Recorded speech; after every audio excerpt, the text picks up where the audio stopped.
चुनाव आउनला भोट केमा हाल्ने हो? रुखमा किन हाल्ने हो र? रुख त छैन योपालि। काङ्ग्रेस पहिला काङ्ग्रेसको चिन्ह रुख थियो, चुनाव चिन्ह। योपालि चुनाव चिन्ह घन्टी हो, घन्टी। घन्टीमा भोट हाल्नु होला। होइन, पहिला काङ्ग्रेसको चुनाव चिन्ह रुख थियो, योपालिको चुनाव चिन्ह रुख छैन, घन्टी छ, घन्टी। घन्टीमा भोट हाल्नु होला। घन्टी भने काङ्ग्रेस हो, घन्टी काङ्ग्रेस हो।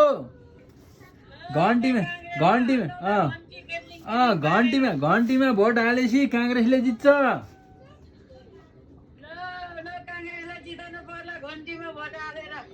घन्टीमा भोट हाल्नु होला। घन्टीमा भोट हालेपछि काङ्ग्रेसले जित्छ।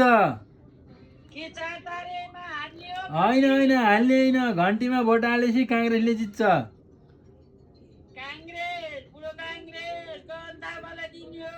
घन्टीमा भोट हालेपछि गगन थापाले जित्छ।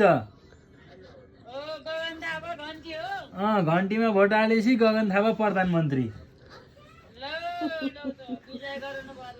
घन्टीमा भोट हालेर गगन थापालाई प्रधानमन्त्री बनाउनु पर्छ।